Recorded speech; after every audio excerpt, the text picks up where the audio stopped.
Hello, everyone, and welcome to Sacked in the Morning, the football podcast that is still obsessed and cannot seem to get over the World Cup.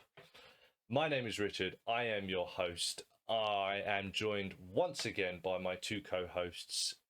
Introduce yourselves for me, please. I will go this way first because there's less delay. Hi, Tom here. And Hello. then this way. We did. You're going to have to say that again. It did not come through. Did it not? No. My audio, my issues today. How we all? How we doing? I'm good. That come Who through? are you, mysterious stranger? It's feeling. Oh, life. You seem a little bit stressed this evening, my good chum. It's got kids, mate. Just audio, just issues. No, I'm all good, mate. Good to hear. Welcome back, gentlemen. Thank you for joining me once again. Happy New Year to you both. Thank you very much.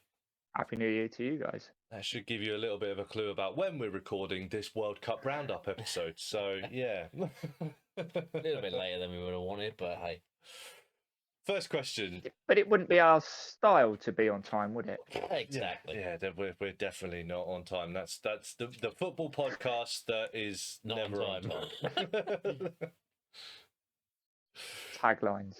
Yeah, well, I'm trying to come up with a new one every week because that seems to be our thing now. So ever since we didn't come up with a tagline. Fair enough.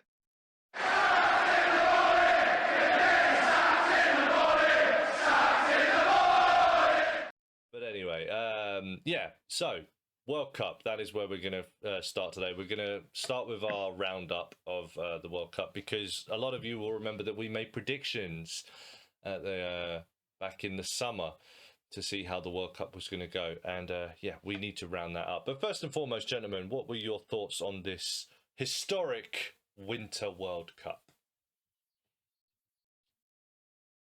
Awesome. You're waiting just in case he started talking. Yeah, that's the problem with the delay. Yeah. And I was waiting in case Tom started. I didn't want to end up coming in over the top. Yeah, maybe you should delegate, Richard. Okay, Phelan. Come on, newscaster. Do your cues. We go live to the scene now with Michael Phelan in Brighton. Phelan, what's the situation there? I thought it was a pretty good tournament. It's good to see what the so-called lesser nations performing way above expectations made it quite exciting as we got through the later stages. I'm sure we'll touch on it later, but the downfall of the so-called bigger teams. I don't know, you're not a big fan of them, Rich, but obviously Belgium had another shocker. A bit of a stinker. I would not classify Belgium as a big team, but yeah, carry on. Well, they weren't supposed number ones. And yeah, Germany going out again, group stage, second tournament World Cup running. Yeah, definitely did not pick that one. Much to the pleasure of Tom. Yes, who has not lived it down ever since. And I'm sure won't live it down today either. Yeah, well... I mean, my pick didn't win the tournament either, but... I don't think anyone's picked won the tournament. no, none of our picks won the tournament. Apart from Danny, was pretty adamant Argentina were going to win, right? But his one isn't official, so, you know... He said it from the start. To hell with Danny. Yeah. Okay. But it went better than I thought it was going to be fair. I thought the games would have been... I thought they were going to be quite boring. Some of them are actually quite exciting.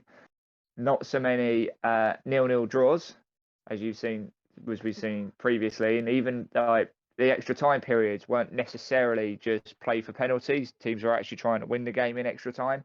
Yeah, so that was kind of refreshing. That was refreshing to see, to be fair. And the final was probably the best final that there's been. Yeah, absolutely agree with that. Yeah. So yeah, if I was to give it a rating, I would say 7 out of 10 for the tournament. Okay. It's definitely the worst World Cup I've ever seen. No. It was a good World Cup, I thought. But yeah, Tom, what was your opinion? I mean, obviously all the talk going into this World Cup was the human rights violations. the rules about LGBT and all this and that, you know. So there's a lot of negativity going to the tournament. And by the time the tournament started, I was pretty sick of the whole conversation about it. I just wanted to get the tournament started and get it out of the way, and then, you know. I think there were a lot of games in the group stage. I think they were a bit boring and dull. It's usually the way, though, isn't it? Yeah, So. I mean, not every game can be a banger, can it? There was a lot of nil-nils on the group stage. But I think once we got to the knockouts, the standard was very, very high in terms of entertainment.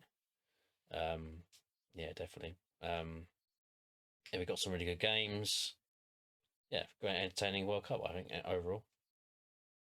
I mean, and say that even the final round of group games from there onwards is when it kind of really picked up. Definitely. I mean, there's a lot going into those final group games in most groups, which were, you know, I don't think there was many groups, or is there any groups where everything was decided, like in terms of who was going through already? I don't think there was. Only like one team, wasn't it? But there wasn't a group where both teams were pretty much already guaranteed by the last game. No, there was a couple of groups where one team was already guaranteed to go through. Like Brazil were already through, weren't they, before the last round, and Portugal, I think, or something. I can't remember. Every group had a stake in it, which made it interesting going into that final week of games. I think there were some big surprises in the group games as well, which I think made it a little bit more interesting as well. Yeah, so. I mean, for a personal point of view, I started the tournament in Dubai watching the World Cup. Oh, God, douche. I have to bring this up. I mean, Dubai is quite close to Qatar, so you had a lot of fans that were, you know, visiting Dubai or going through Dubai to get to Qatar. I saw a lot of football fans, particularly Argentinian ones, Mexican ones, and Welsh ones. I saw their eclectic selection. Their shirts everywhere. And I watched I watched the first England game in a pub in Dubai, and I watched the first Argentina game in a pub in Dubai when they lost to Saudi Arabia, and had a good old laugh at the Argentinian fans looking miserable and upset. And look what happened. They won the whole thing. Certainly had the last laugh on you. Absolutely. Karma. As you all know, maybe Richard, a little bit. It's going to get you. Yeah. Yeah, well, thanks for asking me, gentlemen. Yeah, what did I think of the World Cup? You're the host. We shouldn't have to ask you. But I can't ask myself. Richard, what did you make of the World Cup? Well, Richard. Yeah, no, I agree with pretty much all of your statements, to be honest with you. I thought it was very entertaining. I'm not quite the same as you with regards to the whole political situation. I don't necessarily agree with all of the political things, but I also don't think it's something you can just ignore as well. Yeah, I'm not saying that. I just got sick of the talk about it. Yeah, you know, I just, you know, going into World Cup, you want to concentrate on the football, really, don't you? That's the whole World Cup purpose. Yeah, true, but I don't think that obviously the powers that be were very helpful towards that either. They were fanning the flames a little bit, weren't they? So, excuse me. Yeah, Infantino didn't exactly do himself any favours, did he? No, he did not. Not one little bit. Although every time the camera cut to him, he looked very bored. He looked like he wanted to be anywhere else other than sat in the stadium. I think he got used to the crowd booing him all the time, didn't he? That was the thing. Every time he came on, the crowd started booing him. So I think he was like, "Don't come to me, for God's sake." Yeah, he's really much the fair point. Pantomime villain of this World Cup, isn't he? The Elon Musk of this World Cup. But yeah, do you think that was deliberate? No, I think he's just a twat that doesn't know what he's doing. Yeah, out of touch idiot. Yeah. He just opens mouth, inserts foot. You know, that seems to be what it is, more than anything. I mean, I did find his speech highly entertaining and hilarious, though. To be fair. What, the hour and a half one? I am Arab. Oh yeah. Today I am gay. Today I am. Today I am blue alien from Pandora. Yeah, I mean, from an entertainment point of view, he's box office, isn't he? But from a human point of view, yeah, he's a complete idiot. Yeah, absolutely. I have no sympathy for him. I think he's a twat. I just say it like it is. Yeah, I mean, I'm not gonna pull my words. When the problem is when you put yourself out there with such stupid opinions and behaviour, then you open yourself up for ridicule. Personally, you know, I mean, if he said something intelligently, then you'd be like, okay, Look, I get your point, and I'm not going to make a personal attack. But when you act like an idiot, then you deserve it. I mean, I don't know. Just anyway, but yes, the football. That's what we're here to talk about. The football. I thought it was very entertaining. I enjoyed the World Cup. I enjoyed the football that was on display. There was some wonderful football at points.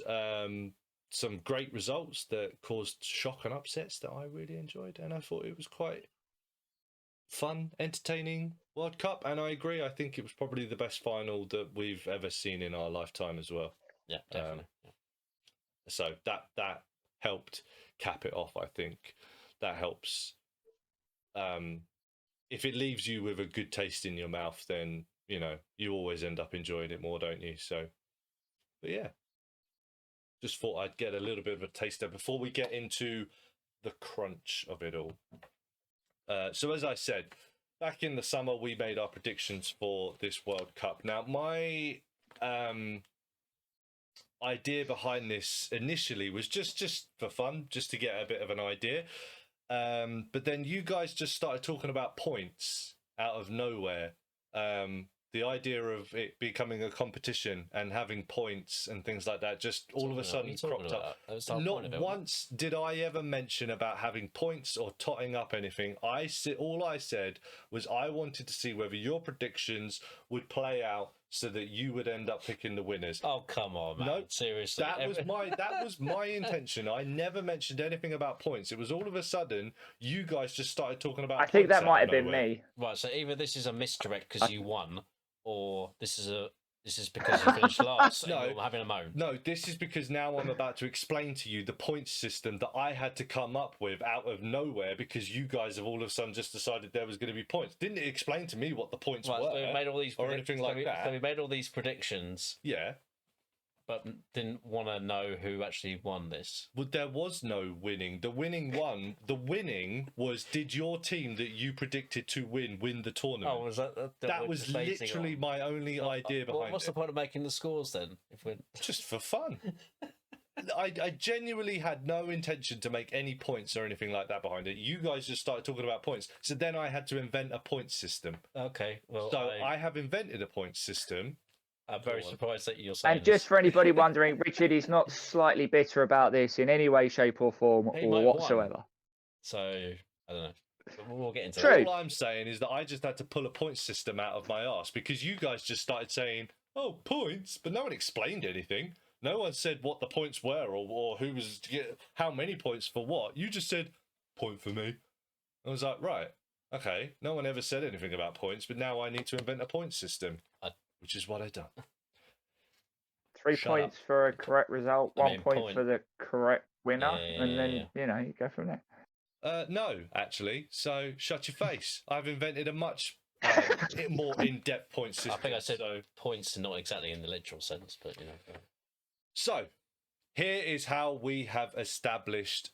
How we, I was going to say, there's no we. There was no we in that statement. But let's face it, it's me that does all the bloody work. I do everything. I came up with this point system, and if you don't we're the honoured guest. I don't care. We shouldn't have to.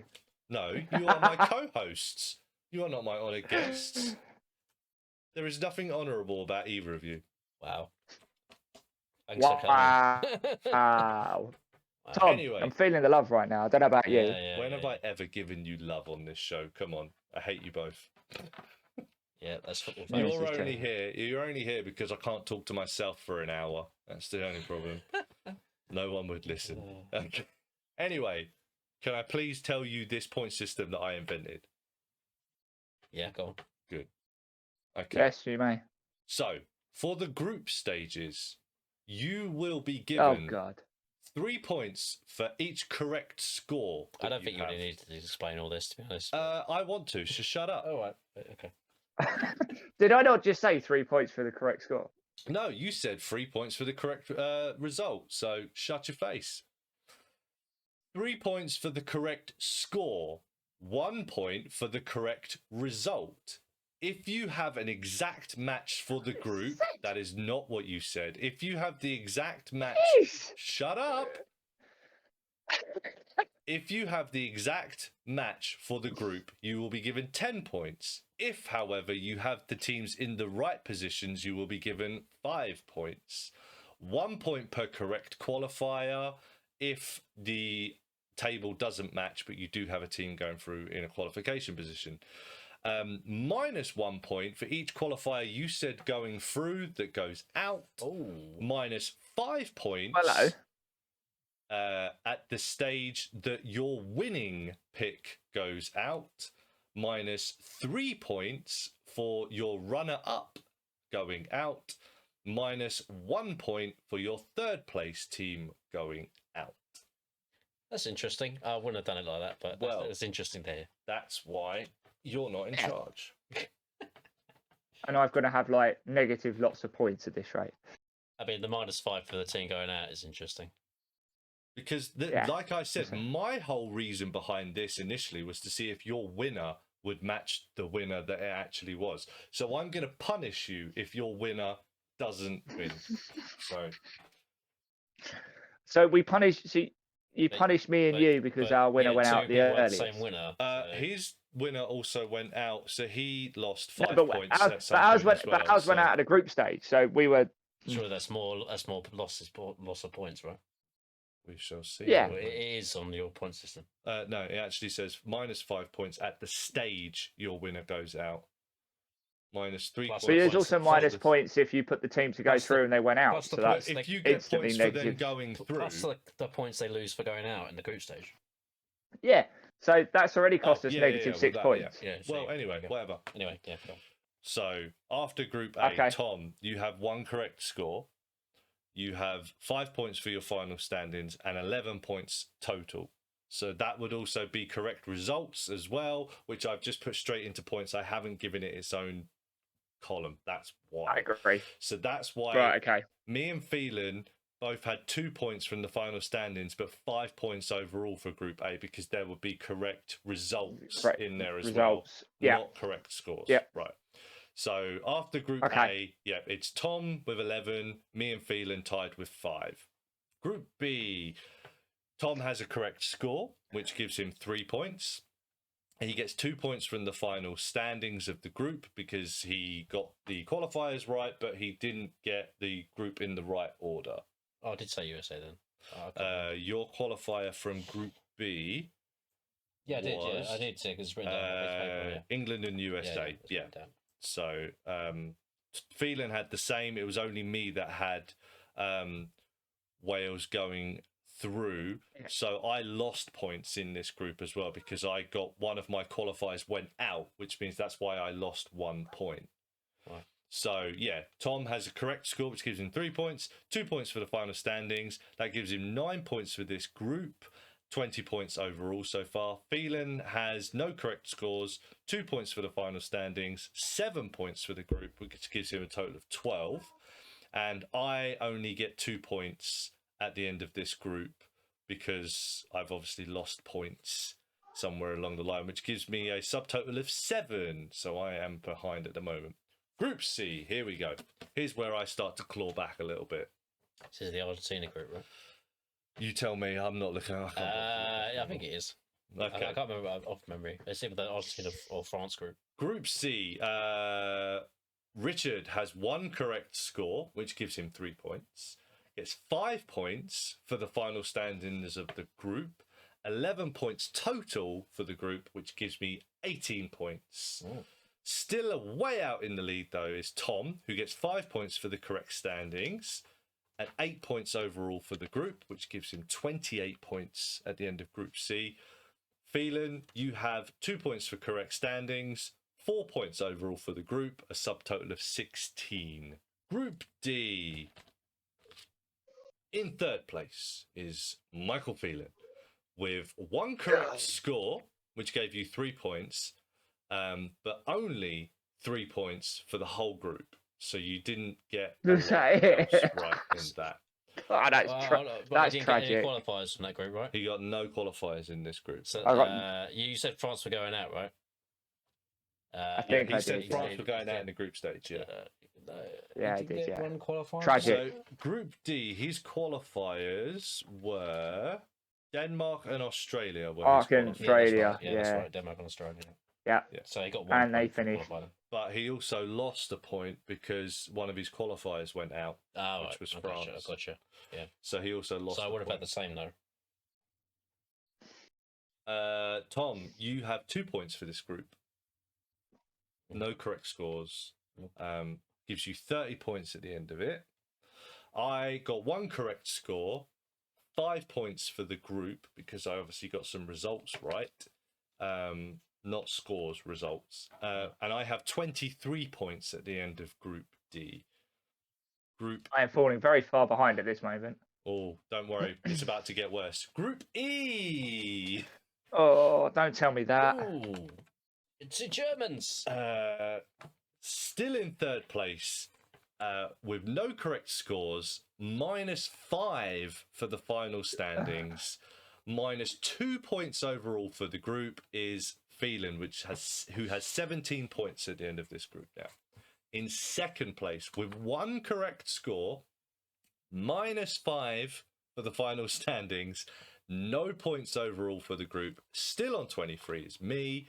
Tom starts pulling out his lead here. He has 1 correct score, 5 points overall for the group, and a subtotal of 35 going into Group F. Group F sees Tom drop points. This is the this is the Belgian group, isn't it? Yes. No qualifiers from this group. He has -2 points from the final standings of the group. Not good for them. -1 point overall for the entire group, which gives him 34 points now. I get 1 correct score from this group, 5 points overall for the group, 28 points. Phelan has -1 for the final standings because one of his qualifiers obviously went out. 2 points overall for the group and has 19 points. Group G. Just give up now, I think. Brazil. Third place is Phelan with 2 points for the correct standings, 3 points overall for the group, which gives him 22 points. Richard has 3 points for the group, which takes his total up to 31. Tom has 1 correct score, which gives him 3 points, 5 points overall for the group, plus 39 he is on now. This is where he starts to accelerate away a little bit as well. Group H. Tom finishes the group with 3 points, which gives him 42. I had 1 qualifier from this group, not both. So yeah, so you'd lose, so you'd be negative lost 0 basically. So, so he has 42 points at the end of Group H. Richard has, that's me. I don't know why I keep saying Richard. Me, I have 2 points for the final standing, so I got both qualifiers right, but only 1 point for the group. So I've obviously lost some points there somewhere. I have 32 points. Out, I guess. Yeah. Phelan gets 2 points for the group, and he is up to 24 points. However, no, that's the end of the group, isn't it? Yep. Yep, that's the last group. Okay, so that's the group stages. So now we go into the knockouts, where you will get 5 points for every correct game that has actually come out. So the correct teams playing each other. Yeah, based on the standings in your group, yeah. Exactly, yep. 3 points for the correct score, 1 point for the correct winner, -1 point if one of your qualifiers goes out, and then the same thing, -5 points minus for the winner going out, -3 points for a run-up going out, -1 point for a third place going out. So, hey, well, I can't lose loads of points now then, because my winner's already gone out. Happy days. You can still lose 4 points for your runner-up and your third place team going out. So, shoot. plus -1 points for each qualifier you said will go through going out as well. Right. I'm gonna have no points. Tom, steps on the gas a little bit in this round. He has 3 correct matches. So Jeez. he gets 15 points for that. I mean, 3 out of 8 isn't statistically that great, but it's better than the none that Phelan has. None that Phelan, yeah. I think I should just quit now. We'll get to you, but Tom, straight away. He gets 5 points for qualifiers. He leaves the round of 16 with 20 points, which gives him plus 62 at the moment. Nearest catcher is me. I have 2 correct matches. According to me, you have 1. If the teams are reversed, I've still counted that as well. Oh, did you? Oh, okay, because I only have France, Poland as the correct one. Whereas you do have Senegal, England, but reversed fixture. Yeah, I've counted them as well. But I counted them for everyone in every round, not just me. So so I have 2 correct matches. I get 2 points from the right qualifiers. Gives me 12 points at the end of round of 16 and a subtotal of 44. So quite a way behind him at the moment. Phelan. Wow. This is where we pretty much say goodbye to you as a threat, unfortunately. Minus 3 points. I think that happened after the group stage. He had, you got some more points. You were up to 24. I was only on 32, so I wasn't that far behind. But here you start to fall behind. You have no correct matches, no correct scores, minus 3 for qualifiers, which gives you minus 3 points at the end of the round of 16, and you're back down to 21. It gets worse from there into the quarterfinals. No correct matches, no correct scores, minus 5 from qualifiers, minus 7 for the quarterfinals, back down to 14 points. Can you just, do I get any points out of this at all? Like, any? Well, after the group stage? After the group stage, not really, no. No, I mean, after, I'm just sliding. It's like going up a waterfall. You're pretty much done at this point, I'm afraid, yeah. I claw some back here because Tom has 2 correct matches. I have no correct matches. However, this is the stage where it goes a little bit wrong. Because my winner goes out here. So I get 2 points from qualifiers. Tom gets minus 8 points from qualifiers. We end this round with plus 2 for me, minus 10 for Tom. So we are now on 46 and 52 respectively. Because I think you have more semi-finalists than I do, right? Into the semi-finals, yes. That's where I start to claw this back quite a lot. Phelan, you have no points at all for anything in this round. So you are still stuck on 14. No correct matches for me or Tom. 1 correct score for me. Oh, in the semi-final? In the semi-final. What game was that? I have not written it down. I have just said that people can go through and have a look if they want. France winning 2-0, I'm assuming.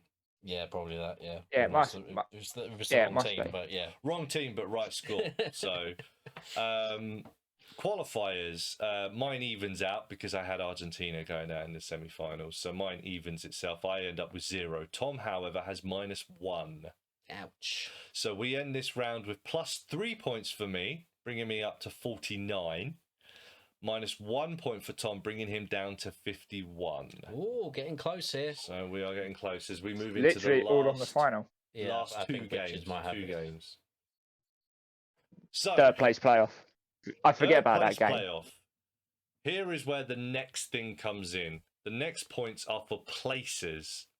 So if you picked a team in 1st, 2nd, or 3rd, if they end up in 1st, 2nd, or 3rd, you will get 5 points. You will get 10 points if you predict the correct winner, which none of us will now. For the 3rd place playoff. 5 points if you... No, for overall. Oh, overall, yeah. 5 points if you predict the right runner-up. 2 points if you pick the right 3rd place team. Mm-hmm. However, you still do have the -5, -3, -1 if they go out at this stage as well. So, into the 3rd place playoff. Phelan, bit of spoilers, mate. You're on 14... and that's not going to change. Your final score is going to end at 14, just so you know. So you end the whole competition on 14 points. That's fairly abysmal, I must say so.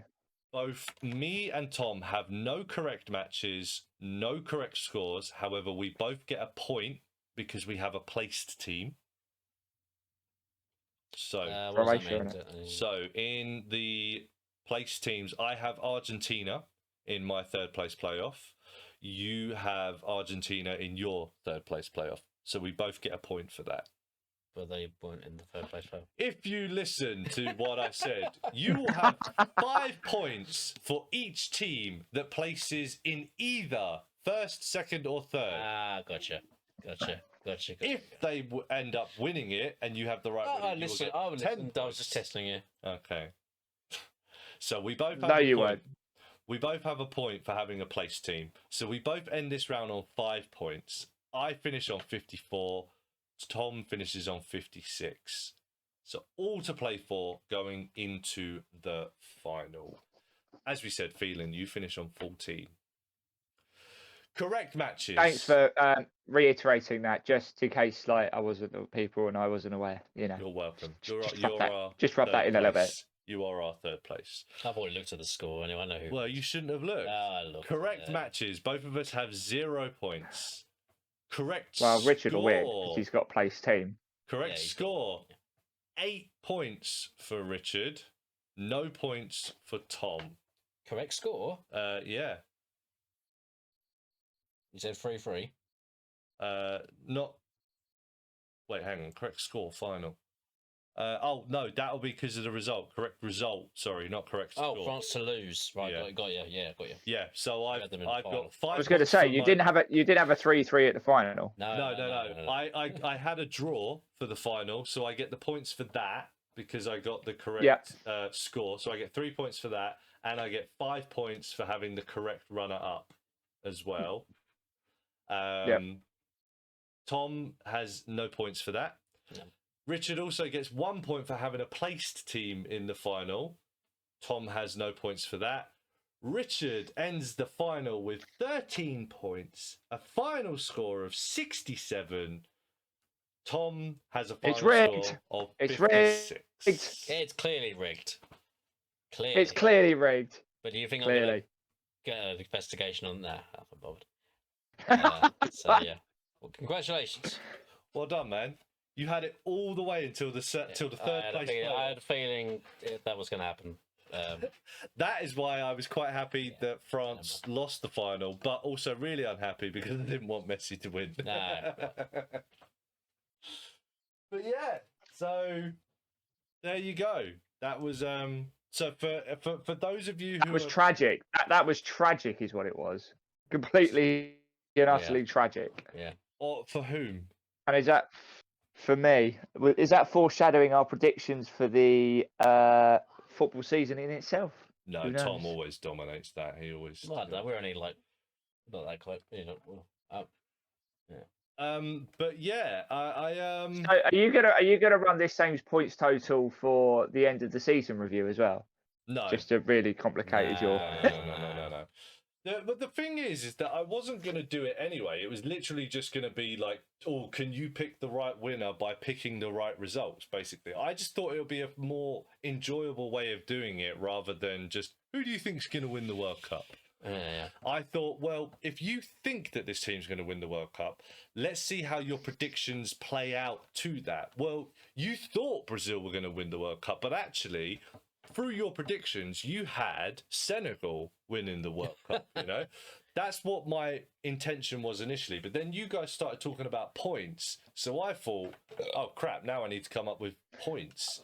You know, I was like, I need to come up with a point system. But I want the point system to reflect what I initially wanted from the predictions in the first place, which is why I had more points for correct things, minus points for qualifiers and that going out, because it's like, well, no, you need to be punished because you predicted that this team was going to go through, but they didn't. So now I need to punish you for that. So that's why I came up with that. And for anyone who is questioning these points, I came up with these after maybe the fourth or fifth game in the tournament, because you guys kept talking about points, like Tom specifically in the group chat. Another point for me. Another point for me. Another point for me. So I was like, Yeah, right, okay. that was like Tom keeping his running total and showing how many correct scores and results that he had. So now I was like, right, now I actually do need to come up with a point system because they're keeping track of it, and I'm like, oh, I don't even know what's going on yet. I haven't even invented this yet. So, well, I knew mine was going to be pretty bad because as the results were coming in, I was going back over my predictions because obviously after we had the lost episode, we messaged them to you, and I'm going back going, I'm so screwed. No one owes anyone any money, right? No, no one owes Yeah, anyone. I was just don't about to. owe I was you about 100 to. quid. I was about to say that, Tom. Your money stays in your pocket this time. Yeah. So, two of us came very close to money. Well, close, but also not close at all.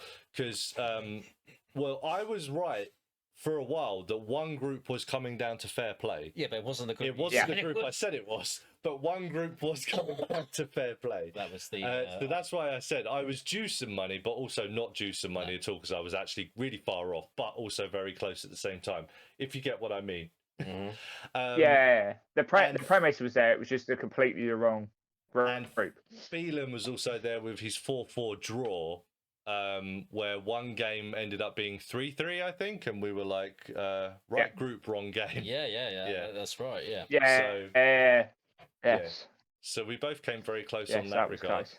But yeah, so those points were actually came up with after about the 5th game or something like that. I came up with that the way the points were going to work, and like I said, for a while there, it looked like Tom had just run away with it. It was just like, right, it's just his. Basically, me and Phelan are playing for second right now. And then it was literally just the last 3 games basically is what pulled me back into it pretty much.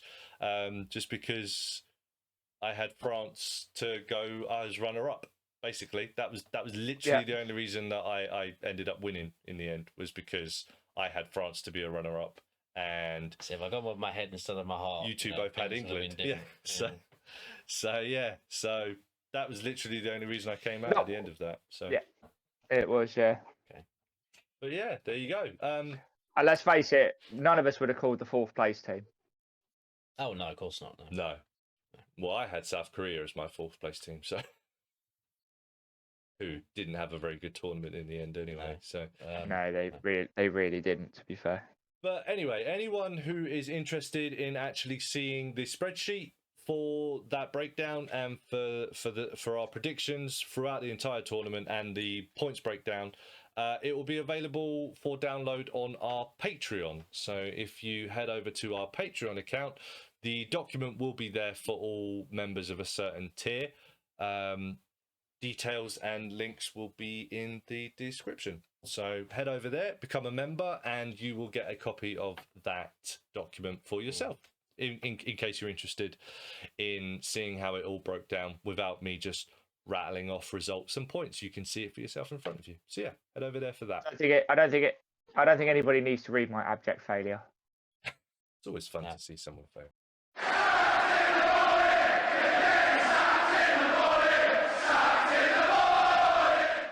So, would anyone like to hear some of our good takes and bad takes from the tournament? Yep, go ahead. Yep. So, we'll go with the good takes first because that's boring. We want to hear the bad stuff, right? Yeah. So, do you want to go first, Phelan? Because your good takes are I'll let you go, mate. Small. I'll let you go. Ouch. Yeah, sorry. Thanks. I haven't got a lot written down here. Phelan, you came into the tournament with vim and vigour. No. Well done. He's got Japan to beat Spain, so that's a good result. That was a good pick. That's a good take. You said Japan would beat Spain in the group stage, and you said Japan would qualify for the 2nd round. Other than that, it's not a lot. You said USA Wales would be a draw, and that Australia would beat Tunisia. And that's all I've got written down for good takes for Phelan. I mean, Japan, Spain is, that's a good take. But the other ones are pretty... Not so much. Yeah, I mean, I think most of us would have... I mean, Australia, Tunisia, you could go either way on that, really, couldn't you? But, yeah. Richard. Yeah. So your good takes. I don't see Denmark being anything special. Which, you were right about that. Yeah, you literally hit the nail on the head with that, to be fair. Yeah. I mean, I thought they would be a bit better than they were, but they didn't really progress at all from their good Euros. They had pretty much stinker of a World Cup. I told you, man, the Euros was all a crest and a wave. That was all that was. They've never been anything special, to be honest with you. And all of a sudden, everyone was like, But they did well in this one tournament, and Christian Eriksen's back, so therefore they will win the World Cup. And I was like, no. I don't think anyone said they would win the World Cup, Richie. You're going a little bit too far. called A little bit too far with that. Tom. I had them going out in the second round, so I obviously didn't fancy them that much. Political license. Come on. Yeah, dear. Anyway, Belgium's time has gone, you said. And yeah, you were proved right in massive fashion. They were an absolute flop. Maybe the biggest flop of the tournament. I'm sure we'll talk about that more as we go on. Mm-hmm. And other than that, you had France going to the final and losing, which was the correct prediction. I also had them losing on. No, I had them losing after extra time. I think I didn't have them losing. I can't remember, but yeah, that was a correct prediction. My good takes. I'm not going to say much more other than I've obviously got a few good correct scores there. Yeah, quite. I mean, you had the most correct scores out of all of us. So yeah, I also said that Poland versus Mexico would be quite dull and not interested in this game at all.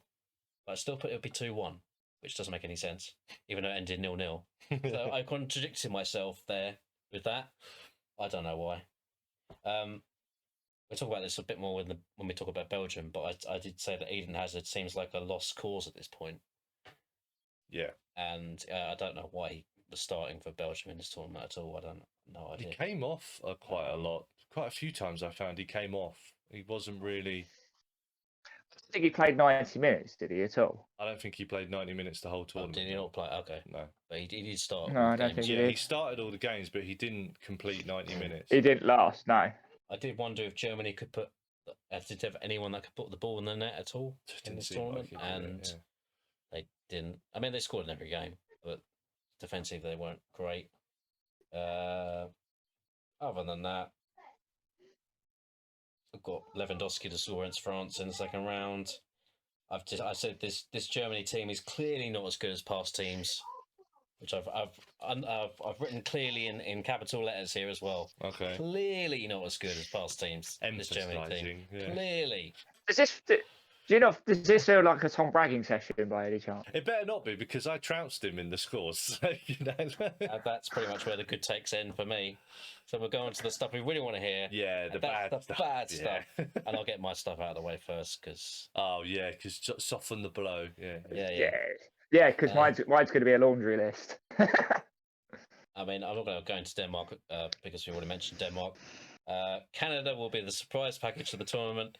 Is clearly my worst take. That was a group that cost you a lot, I think. It's weird because if I'd said Morocco instead of Canada, who were in the same group, I would have been absolutely. Yep. I had Canada. Oh mate, you'd have been laughing. You'd have been laughing to the bank, wouldn't you? Really? I mean, I had Canada go to the second round, but still, if I'd said Morocco instead. Yeah. Who that knows? group really cost you in the points. One thing I will say that I thought Canada were okay. I didn't think they were terrible. I think come next World Cup when they're hosting, with a little bit more training and someone that can put the ball in the net, I think that they'll be all right. Actually, I don't see them tearing up trees. They're not going to go on a massive run to the third place or something like that. No, but they could maybe, depending on the group that they're in, get out of the group. They could get out of their group. With the home advantage and things like that, I could see them getting out of their group. It all depends. If they get a good draw, and they need someone that can put the ball in the net, because that was their major problem in one of their games. I cannot remember what it is. Well. They missed a penalty. Alphonso Davies missed a penalty. But there was one game where they dominated it, but Croatia. I watched them against Croatia, and they had a lot of chances at the start of the second half when it was could not put the ball in the net. It was 1-0 Croatia at the time, and they had a lot of chances. And then Croatia scored the second, and then they just kind of ran away with it afterwards. But there was a period of about 25 minutes, half an hour either side of half time, where they really should have scored. Yeah.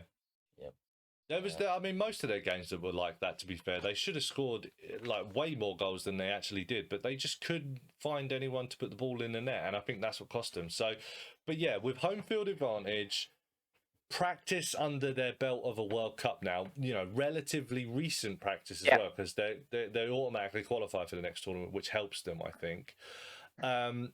A good draw, a favourable draw, and someone that can actually score 1 or 2 goals, I think that they could get out of the group. in the next tournament. Well, there'll be a it's very hard to seeded say right team, now, won't but they? yeah, Because they're the okay. hosts. Yeah, I think. What was that, sorry? They're a seeded team, aren't they? They'll Now be seeded, being yeah. the host, so they should. Yeah. Yeah, so they should avoid one of the group winners from either Europe or Asia. Yeah. Well, That there's side of about the world. So they 75 should. groups in the next World Cup, right? Yeah, So, there's a lot Well, more not teams. not There should be necessarily. That's being reviewed now after this don't- World Cup and I the don't think they'll the way change the it. group stage is finished. I don't think they'll change it. I think they'll just. No, I you can't know, see them doing it. more. You know, that's what they're going to want to do. I have a bad text for myself. I said I'd never been convinced by Alvaro Morata, who then proceeded to score in every group game for Spain. I'm pretty sure all of us said that though, didn't we? Probably, yeah. But Yeah. Yeah. I wrote it down for myself. And I said the England-Iran game would be a boring 1-0 to England, and we'd struggle because of that. Where it was completely the opposite. I said we'd lose. Quite so- easily, yes. Well, we'll get onto that. Okay, sorry. We'll Getting get ahead onto of that. myself. Ruining his bit, sorry. Yeah, you got to let Tom have his bit. So, going on to the final that I predicted, the final I predicted was Brazil versus England. Mhm. Brazil were only 3 minutes away from getting to the semis if they held on against Croatia. If Harry Kane had scored that penalty against France, who knows? So it's if or buts. It could have happened in under different circumstances, possibly. Who knows? You know, we'll get into that more, I guess. Onto the bad takes for who wants to go first, Phelan or Rich? Let's go with me. Yeah, you want to go on first? Yeah, I think feelings might be funnier. Okay, well, we'll see. You're welcome. South Korea get into the semi-finals, Richard. South Korea getting 4th place. Yeah. Didn't quite work out. They only qualified for the second round on their last-minute goal. Yep. And then got trounced 6-1 by Portugal in the second round. No, it wasn't. It was Brazil, wasn't it? Sorry. Yeah. It was It was Switzerland. Brazil, Yeah, Switzerland got beat 6-1 by Portugal. South Korea got beat 4-1, I think, by Brazil. They were 4-0 down at half Yeah, time. they were 3-0 up They by were like 20 minutes, weren't they? Yeah, it was really ridiculous. Some of that poor football. in this tournament, actually. Surprisingly poor. I was actually genuinely surprised about how bad they actually were in this tournament. Mm-hmm. Don't know how they managed to get out of the group. Although I've completely bypassed your worst prediction, which was Germany to win the whole tournament. Yeah, but I don't know. I think that's the same as you saying, well, Brazil to win the whole tournament. Yeah, they got to the quarterfinals though, at least. Yeah, but I mean, if you pick one of the big teams in the world, I mean, I don't think that's a terrible. It just happened to be that Germany were bloody awful at this tournament, like. I mean, look at them going in through qualifying. They look decent through qualifying.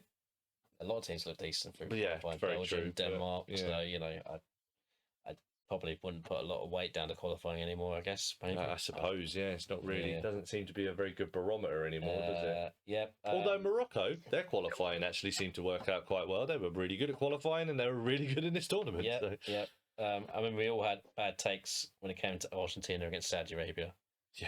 5-0, 5-0, 6-0, whatever. But I think you had the highest. I believe you had 6-0, possibly. Probably. You also had a bad take when it came to the England-Iran game. This is Iceland winning all over it, Yeah. you said. And 1-0 to Iran. That was your final score for that one. And England won 6-2. Yeah. Excuse me. Hands up to that one for sure. Poland-Mexico will be a decent game. 3-2 win for Poland. Not good. Something about Germany there, right? Yeah, got lots of stuff about Germany. I'm going to bypass that. You got Okay. Wales to beat Iran 4-0. That's pretty bad. Belgium to beat Morocco 4-0. But then, to be fair, we all said that would be a big win for Belgium. I don't think any of us could have foreseen how good Morocco would be. And then the worst take of them all, or the funniest one for me anyway, was your opinion on France versus Netherlands in the quarterfinals. Which never happened. So. No, it never happened. It never happened. So France versus Netherlands in the quarterfinal, which was supposed to be, which was supposed to be. You said France Netherlands. It was actually France England as the quarterfinal, Mhm. and you said Netherlands will not win because they don't have a striker like Harry Kane up top. So there you go. And you mocked me for saying that England would score 3 against France, even though they missed a penalty and probably should have had another one. Which they probably could have had. Hang on. You're taking a lot of these out of context. Yeah, right now. I was going to say you can't jump on him for that one. I am pretty sure that we mocked you for that because in another game you said, "Oh, like a stupid result." You're like, "Oh no, this team will only score like 4 against this team against France." Like but and it was like like there was a result beforehand that you said, "Oh yeah, Canada are going to beat someone like 7-0, and then England will only score 3 against them." So it was like, I think it really depends on that one. Have you seen all the Premier League scores recently, Richard? Before I start my next, no, it's fine. Go ahead. Okay. I still haven't seen much. So Everton got a 1-1 draw at Man City, right? Yeah, and then proceeded to go and lose 4-1 at home to Brighton. Yeah. So I'm saying that it's not, some results will surprise you. Oh, of course, yeah. But I'm pretty sure that we mocked you because of like what you said. You were like, "Oh, the defense is so strong that they'll only concede one goal." I think it was also the way you said it. Yeah, probably. Yeah. I mean, I don't know exactly what was said for now, but you're taking that entirely out of context. I'm sure. Yeah. But the important thing is you said, and also, go on, France didn't keep a clean sheet in the entire tournament, so they were always going to ship goals. Against Morocco, they did, and I think that was it. I think Morocco was the only one. Also, Harry Kane did score in that game, so technically I was right. But you said Netherlands wouldn't win because they don't have Harry Kane. And Netherlands didn't win because they don't have Harry Kane. England there you go. Win, I rest my case. England didn't win even though they have Harry Kane. So, Harry Kane is not the difference in England beating France or anyone beating France. So where did the Netherlands get to? Quarterfinals. Where did England get to? Quarterfinals. Who scored more goals? What, in the quarterfinal? Harry Kane or the Netherlands striker? Is it? Bakos scored 2. Yeah, he did. Yeah. Right. Okay. What's the point here? I don't know. I don't know. I don't know what you're getting at. I don't know what I'm getting at either. Anyway, I'm just trying to defend myself. We'll move on to Phelan then for the bad takes. As mentioned, Phelan. Do we have to? No correct round of 16 games. Pretty poor there, really. He said France won't qualify from their group. I'm pretty sure he had them. I'm surprised you didn't start with that one. I'm surprised you didn't start with that one. I got that one underlined. France won't qualify from their group. Although on recent history, you've been right because all the champions have gone out of the group stage, haven't they, in recent World Cups? Yes. So I can see your thinking behind that, but it was a bad take because they started off pretty hot, didn't they, and then didn't really stop from there. Switzerland versus Cameroon, an entertaining 4-4 draw. It was anything but. I'm pretty sure both you and I said this was going to be really boring as well, didn't we? You said 0-0, yeah. He said 4-4, and I said 1-0 Switzerland, which was the correct score. It was anything but. Although, as we said, one of the games in this group, 3-3 draw. So it was close. Yeah. His psychic radar was just a touch off there. He needed to calibrate it a little bit more. I've got this in feeling section, but I think you both were guilty of this. Never write off the Germans was said quite a lot. Nah, that was all feeling. I knew all along that they were going to go. Never write off those Germans. Don't run off. No, I'm pretty sure that was feeling that said that. I didn't say anything like that. I know. Yeah. Oh, you did.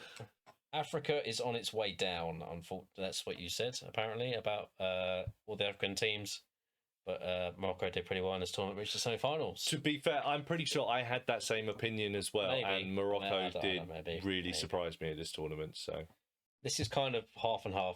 Looking on paper, England should wipe the floor with Iran, but have the ability to botch this spectacularly. Did he say England will win this one? That is factually correct, though. That is correct, though. You were right on that one. I'm pretty sure he did have England to win this game anyway. So. No, and you had Poland going to the semi-finals as well. So, so that is, I think that's pretty much it for good takes and bad takes. I hope you all enjoyed that segment. Well, I mean, I'm going to add the bad take in there as well. I know you mentioned it with the round of 16 games, but yeah, your knockout predictions were appalling. I mean, you didn't get Or one abysmal, yeah. team beyond the round of 16, right? So yeah, I think that's a bit of a good hot take as well on that front. Yeah. But yeah, sorry to kick you while you're down feeling, but I just thought that was really So funny that as soon as we got to the quarterfinals, you were done out of this So competition entirely. You know, we all have good takes and bad takes, don't we? We have, none of us are, I mean, esteemed experts. Or you who will is. prove us all wrong come the end of the season, where Isak is the top goal scorer in the Premier League.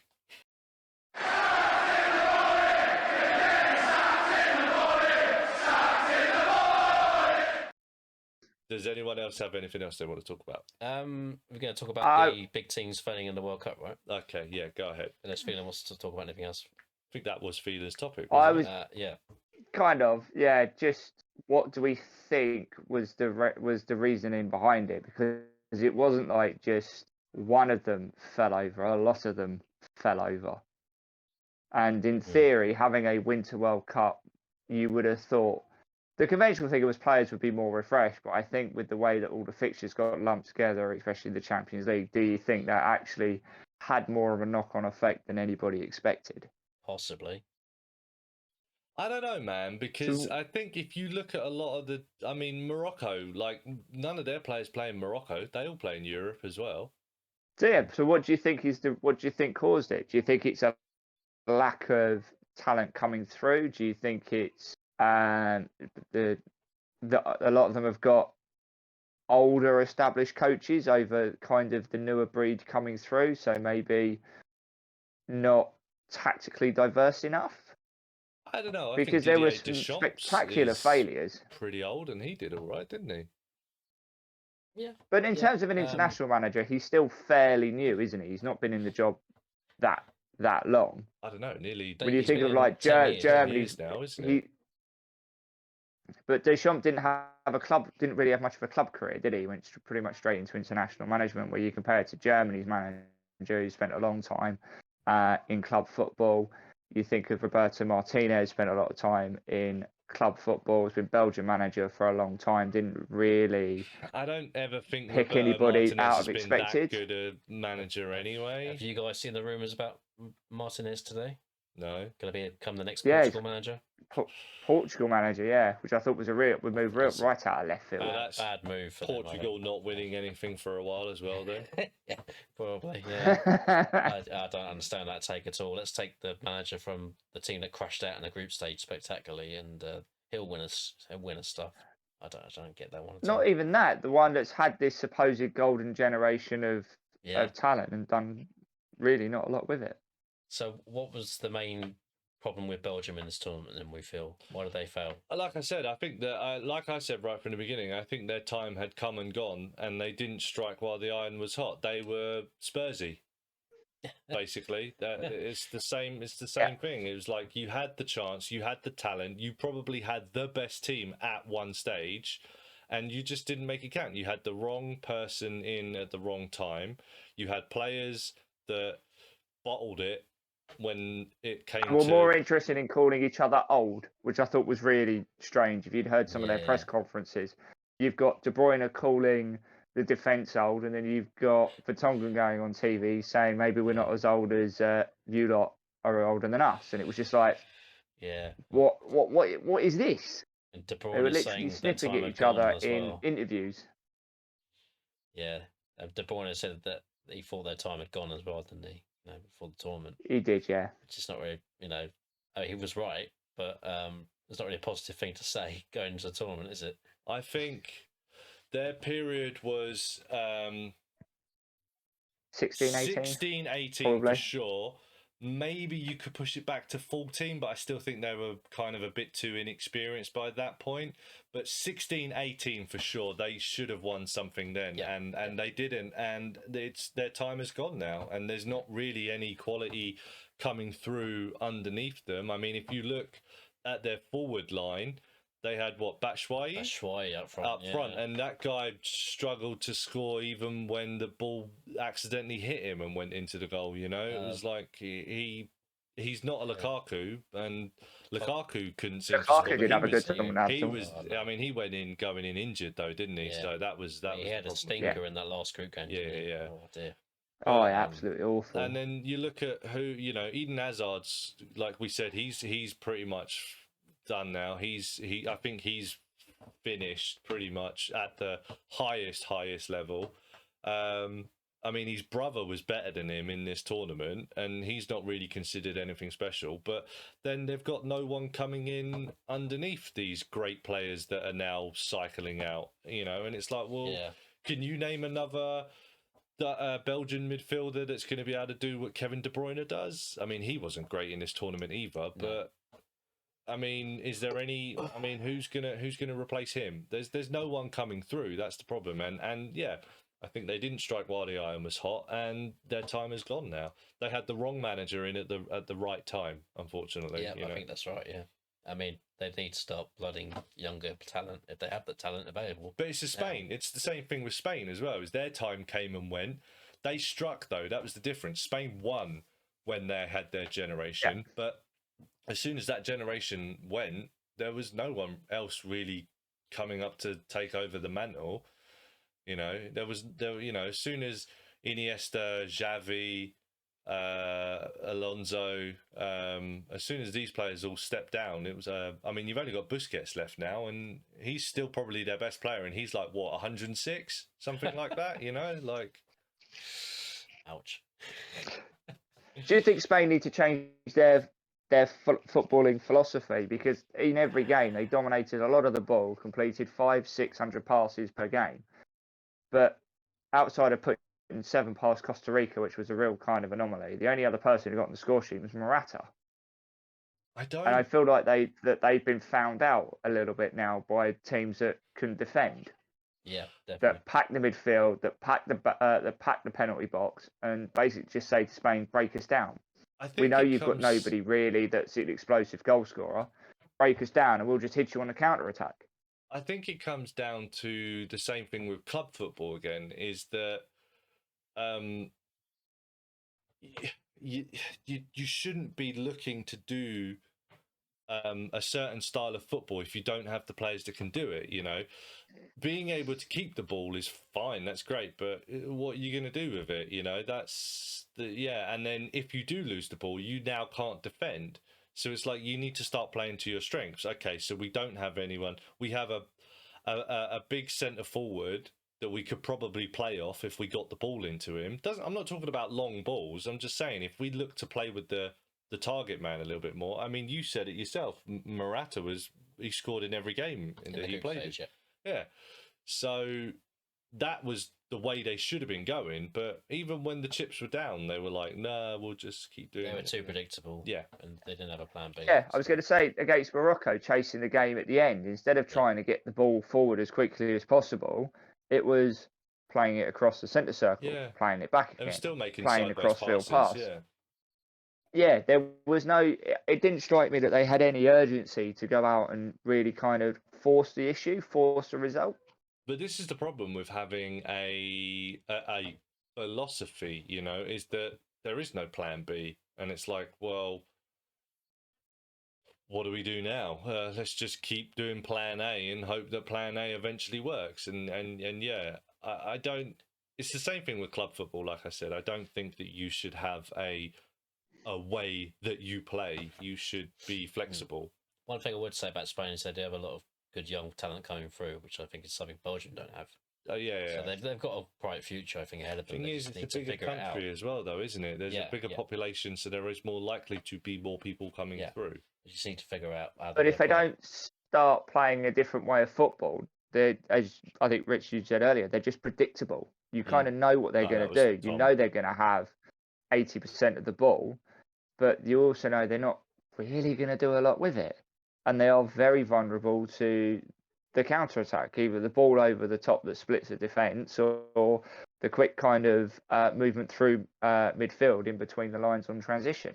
So it's all well and good having all these great crop of youngsters, but I don't think, unless they sort of update what they're planning to do, it's not going to really serve them much in the future. You'll see the Spain of the late 90s, early 2000s again. But this is why I don't think that you should ever base your whole, especially international level as well, you shouldn't base your whole thing around one philosophy, because you might strike gold in that period that Spain did, for that's 8-year period. They won 3 tournaments in a row, right? 6 years. 6 years, okay. So for a 6-year period, they struck gold, and they were just, like, it worked, and it worked perfectly. But the problem is that soon as you start removing bits and pieces, it's like, well, now we're trying to get lesser ability players to play that same way, which is why I think you should have a more rounded philosophy. It's the same thing with Germany. Germany, for that brief period, that brief window, they got it spot on, and they hit gold. But then it's like, well, now you've got players that can't do it, and now, it's the same thing. But that all comes down to, I think at clubs it's different, because you can have a philosophy for 2 or 3 years, but then with the turnover of players, that you can start changing your philosophy. Yeah. Teams won't anymore. But the point is, you can. But at international level, you can't really do that. Or you can insert new player into this role to carry on what you want to do, because in theory you can just buy players with the same ability. You can go and buy someone. Yeah, exactly. You can't do that at international level. You need to work with what you've got. Have to be adaptable. Yeah. And I think that Spain is an example of a team that can't do that. Belgium, I don't even think they ever tried to do anything like that. I don't know what. I think the problem with Belgium is I just don't think they had the right man in charge. No, I'd agree with that. Couldn't really get the best out. Didn't know really what to do in terms of how to play using Lukaku. Yeah. Whether you wanted to play him as the target man that everything feeds off, whether you wanted to play up through the lines using a De Bruyne and a Hazard to kind of build your play through. They never really kind of decided what they were going to do and how they were going to use him. I think the problem is as well is that they, didn't take Marouane Fellaini. I think that's the biggest problem, Yeah, definitely, yeah. Yeah, 100%. Hit it down on the head. Richard for Belgium manager. That's right. I'll get you a trophy. I mean, probably not now. You're not good enough anymore. But but no. In all seriousness, I think the reliance on Hazard as well was a big problem. Is like, well, this is our man, and if we're going to stick with him no matter what. Didn't understand that at all. I would say like the reliance on Hazard and De Bruyne, the two real creative players in the team, that if all else fails, give the ball to one of them two and they'll make something happen.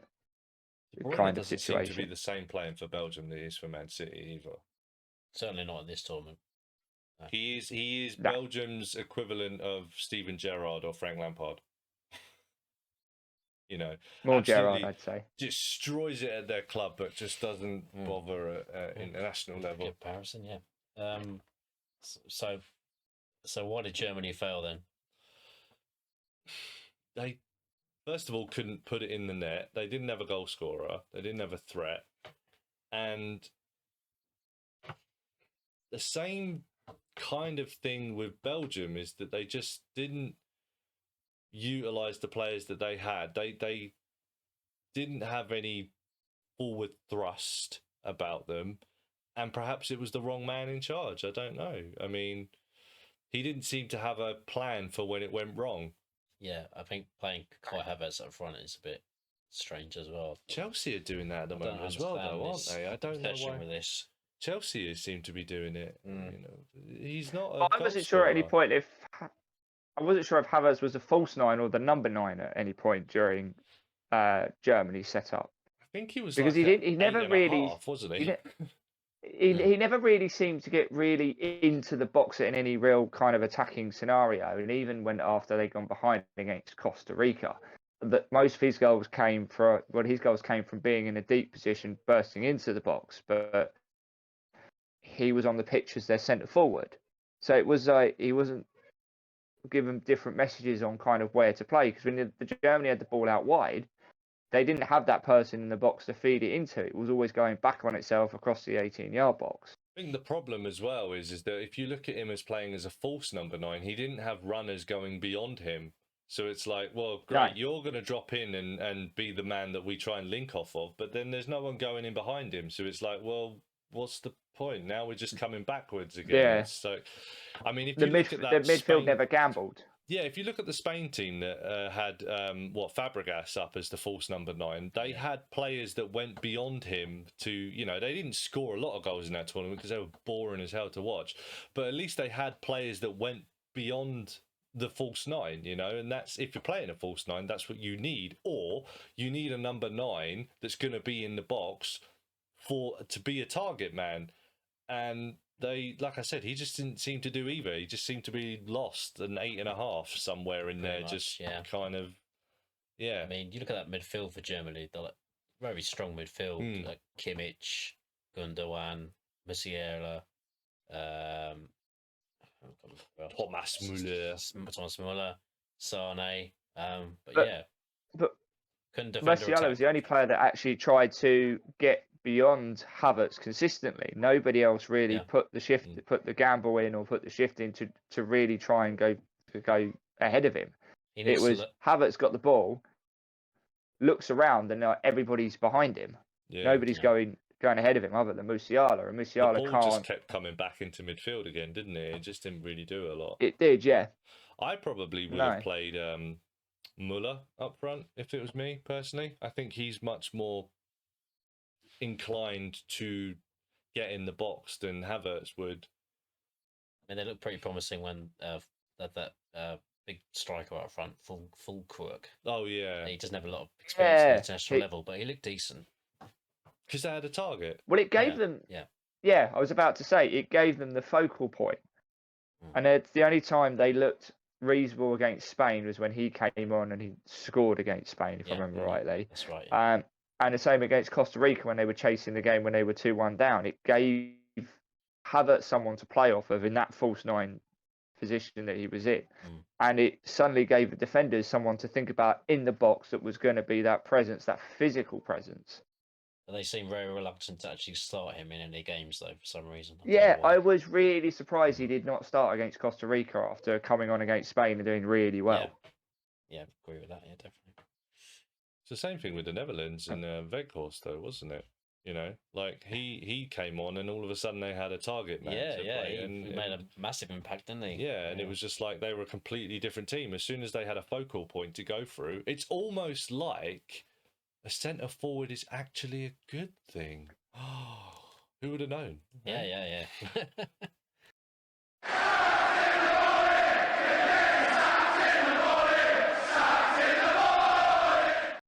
Okay, so I am going to move us on to the Hall of Fame, Sacked in the Morning Hall of Fame, gentlemen. And seeing as this is our last one about World Cups, this is another World Cup inspired one, but there is a little bit of a difference and you will see what I mean when we get to it. But we shall start, gentlemen, with this week's Hall of Fame, and inspired by a comment that I heard during one of the World Cup games. The greatest players to never play at a World Cup. Oh. So. Okay. Ryan Joseph Giggs was born on the 29th of November 1973 in Cardiff, United Kingdom. Giggs began his youth playing at Deans FC, who were coached by Man City scout Dennis Schofield, who recommended him to said club and took him into their school of excellence. At the age of 14, he was approached personally by Sir Alex Ferguson and brought into the youth system at Old Trafford. He made his professional debut in 1990 at the age of 17, and he spent his entire professional career with the club. At international level, Giggs began as a captain of England's schoolboys, but had always decided to represent Wales at senior level, even though he had no choice in doing so anyway. He made his debut in May 91 against Poland in a 2-1 victory. He went on to make 64 appearances, but never qualified for a major tournament. However, in 2012, Giggs did play at a major international tournament, representing Great Britain at the London Olympics, captaining the side and becoming the oldest outfield player and scorer in Olympic history. He played 963 times at club level, scoring 168 goals, with 68 international caps, scoring 13 times. He won 13 league titles, 7 domestic cups, 2 Champions Leagues, 1 UEFA Super Cup, 1 Intercontinental Cup, 1 FIFA Club World Cup, 2 PFA Young Player of the Year awards, 1 PFA Player of the Year award, 2 BBC Sports Personality of the Year awards, named in the PFA Team of the Century, GQ Sportsman of the Year, 2 Welsh Footballer of the Year awards, a Golden Foot Award, IFFHS Legend and English Hall of Fame inductee, as well as receiving an OBE. Or will it be George Best, who was born on the 22nd of May 1946 in Belfast, United Kingdom? At the age of 15, Best was spotted by Man United scout Bob Bishop and made his professional debut at age 17 in a 1-0 victory against West Bromwich Albion. He would go on to play at a number of different clubs around the world before retiring in 1984. His international career began in 1964 and he only played 37 times for Northern Ireland, again, never playing at an international tournament. He played 705 times at club level, scoring 251 times and 9 times for his country. He won 2 league titles, 1 European Cup, a Football Writers Award Footballer of the Year, 1 Ballon d'Or, BBC Sports Personality Lifetime Achievement Award, named in Football League 100 Legends, the FIFA 100, number 5 in the FIFA Player of the Century, 8 in the World Sports Greatest Players of the 20th Century, and the inaugural inductee into the English Hall of Fame. Discuss. 2 heavy hitters there. Mate, you picked some zingers today. Jeez. So why did you pick these 2 in particular? Just because they're British players that didn't play at the World Cup? Don't ask me that question. Carry on. Okay. Well, that's Okay. Wow. okay. Obviously for us, you know, Ryan Giggs was our generation. We saw him play for pretty much his whole career, right? So, you know, we saw Giggs play week in, week out for Man United. So it's probably a lot more easy to judge him than George Best, right? You know, because he's before our time. But, you know, what we've seen of George Best in videos and whatever, you know, what a magnificent player, you know. Yeah, it's certainly a difficult one to pick. If you're going purely by what you've seen more of, then you'd probably pick Giggs. But if you look at kind of impact at the time, then possibly you'd go with George Best, because culturally, iconically, in terms of like the first, you know, real celebrity footballer, he was that person. It's an absolute humdinger of a choice. It's a very hard choice this week, I'll be honest with you, mate. I don't think you could. I mean, obviously, you could say one is better than the other, but you know, I think they're 2 very good players, 2 very great players who won pretty much everything in their career there was to win at club level, anyway. Not so much international. Yeah, we'll get onto that point in a minute, but carry on with your thought process. Yeah, so making a choice is very difficult. But I'm gonna give it to George Best. Just about. I just think was the better player, more of an iconic player, maybe, you know. Okay. Than Giggs. He's thinking. Yeah, I am. Yeah. Plus, do you want to give Giggs a Hall of Fame award right now? I mean, yeah, there's a lot of stuff going on in the world, obviously, but I'm very much, let's just concentrate on the football side of things. That's all we want to concentrate on, is football. Yeah, you're right. Yeah. I'm going to go George Best. Okay, fair enough. So Simply the best. My argument against this was I actually, doing this research, never realised how overrated George Best actually was. Oh. Oh, well, He is Ow, going to be okay. He's going to be my new Hot example of. Yeah, hot take. But he's going to be my new example of arguing against your point that the best players always rise to the top and go to the greatest teams, because he spent a couple of seasons playing in the second division. He also only ever won 2 league titles, 1 European Cup. No FA Cup, no League Cup. So only the league titles and the European Cup, only those. Okay. But you compare it to the 13 league titles, 7 domestic cups, 2 European Cups, 3 other continental cups that Ryan Giggs won. I mean, it's not all down to him though; it's the team effort. Yeah, but I don't know, man. I'm going to start using him as my example of the best players don't always make it to the best teams today. His name is George Best. Best players. Did he play for Real Madrid, Barcelona? He played for Man United when they won the European Cup. That's pretty good, yeah. You know. But anyway, okay. So from Europe, George Best. Anthony Yeboah was born on the 6th of June 1966 in Kumasi, Ghana. He began his playing career at Asante Kotoko in 1981, playing a further 8 years in his native Ghana before moving to 1 FC Saarbrücken in the German Bundesliga. Easy for you to say. And that was butchered. Yeah. Becoming one of the first black players to do so, and becoming the first black player to become a German team's club captain at Eintracht Frankfurt. He made his international debut in 1985, scoring 29 goals in 59 appearances, and is the 4th top goal scorer for Ghana. Although never appearing at a World Cup, he did play in 3 African Cup of Nations tournaments. He played in 415 career games, scoring 187 goals, winning 4 league titles, 1 domestic cup, 1 continental cup, 4 times league top goal scorer, and Ghanaian Footballer of the Year. Or will it be George Tolan Mane Opong Usman Weah, who was born on the 4th. How many times did you have to practice that? That's the first time I've actually said it out loud. So he was born on the 1st of October 1966 in Monrovia, Liberia. Liberian girl.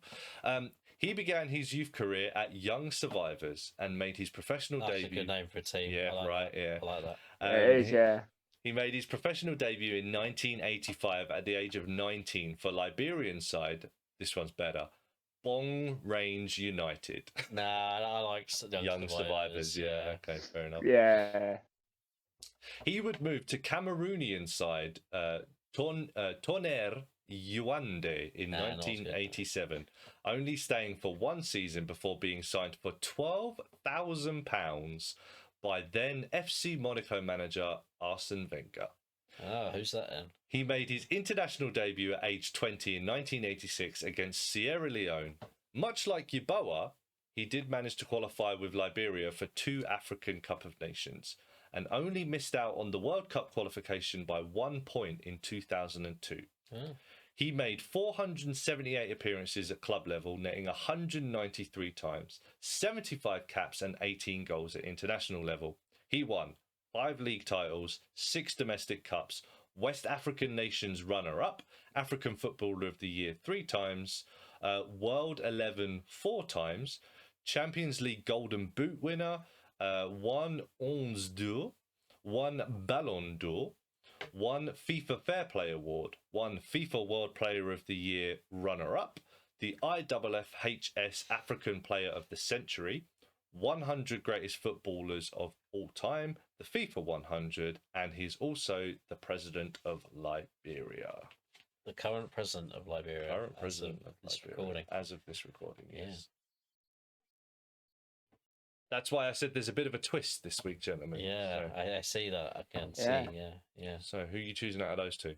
Yeah, I've got a pretty straightforward answer. It's going to be George Weah. Having watched a lot, watched a lot of Italian football and things like that, he's just an outrageously good player. Really good player. Scored one of the best goals I've seen. Always played with a smile on his face. Always, he's just just such a good player, such a just a genuine, seemed like a genuine person as well. To be fair, and he was just great. He was kind of the Italian player in the Italian league that I just generally thought, you know what, I like watching you play. Quite happily watch Milan play all day long just to watch him play. Fair enough. George Ware. Yeah, So yeah, George Ware. George Ware for me. I think it's a pretty easy decision, really. Yeah. I mean, I think Tony Yeboah would be well known for English fans for scoring like one of the amazing goals against Liverpool in the Premier League, right? That one he smashed it off the bar. That was forever known as a Yeboah by people of our Yeah, generation. yeah. Whenever you scored a goal like that as a kid, it was a Yeboah. Yeah, totally. But Yeboah wasn't as consistent at the club level, I don't think, as George Weah was. I mean, George Weah he won the Ballon d'Or, wasn't he? In like 95 or something. I didn't write the year, but just when we got getting into football. As Phelan said, he scored like one of the best goals I've seen when he won the whole length of the pitch in one Serie A game. I think he's probably he's got his accomplishments. One of the better players, definitely a better player than Yeboah consistently. Probably not as good when he came to England when he played for Chelsea. Towards the end of his career, though. Towards the end of his career, but AC Milan, definitely he was part of great AC Milan side in the 90s. So it has to be a George again for the second time in a row. Okay, some honourable mentions. You said the reason why I picked these players because I had to narrow it down to 4, and I chose these players because I believed that these were the best choices. But there are some honourable mentions.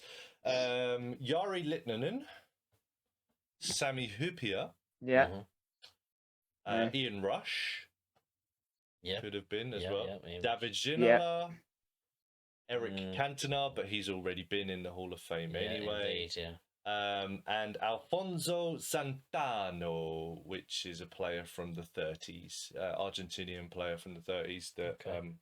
But yeah, I had to narrow it down. I narrowed it down to these 4 because I think that if you ask most people in the world, these players would be argued to be some of the best players of all time from their respective continents, right? I mean, would anyone say that Ian Rush is a better player than Ryan Giggs, for instance? Maybe older generation, maybe. I don't know. I wouldn't say. But Jari Litmanen certainly isn't a better player than George Best by people's imaginations. So that's why I had to narrow it down. So, final decision, gentlemen. Will it be George Best or George Weah? Oh, it's a semi-final into a final situation. Oh, interesting. Told you it was going to be a little bit Weah. different. George Weah, straight in there. Wow. Reasons already stated, yes?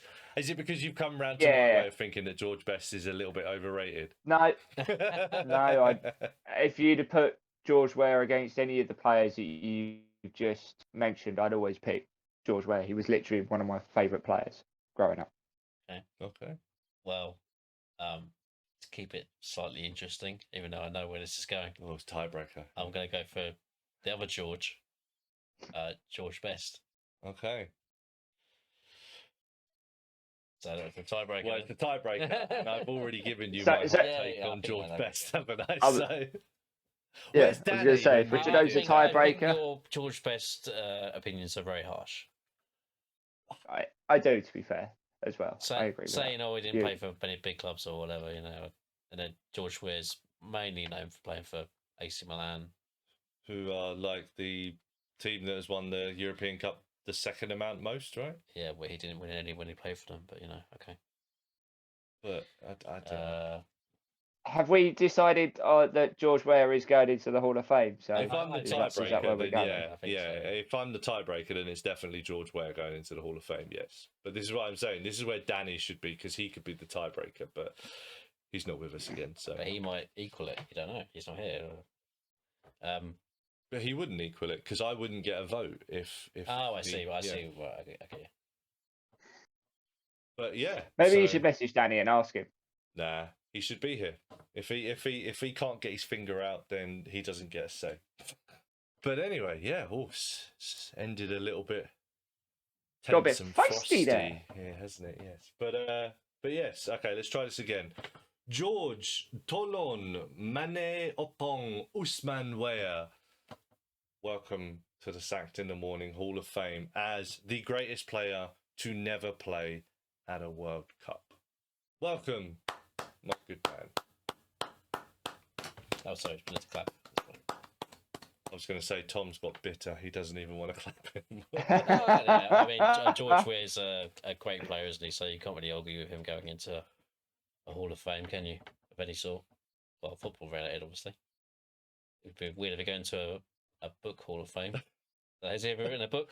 I'm sure he probably has, yeah. Yeah. The hot dog eating Hall of Fame. Maybe he's won hot dog eating contests. Maybe. I don't know. Who knows?